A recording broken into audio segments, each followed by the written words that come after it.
చంద్రుడు పిలిచెరా వరుణ వరదై పలకరా ఆకాశాన్ని ఇలా దించరా కురిసేవానగా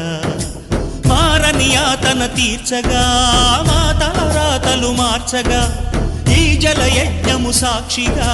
తలనే వంచరా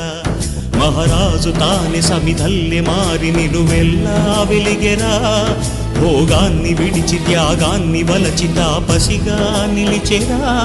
జనక్షేమమే తన సంకల్పముగా తన ఊపిరి హోమజ్వాలలుగా స్వర్గాన్ని శాసించెనురా అమృతమును ఆహ్వానించెనురా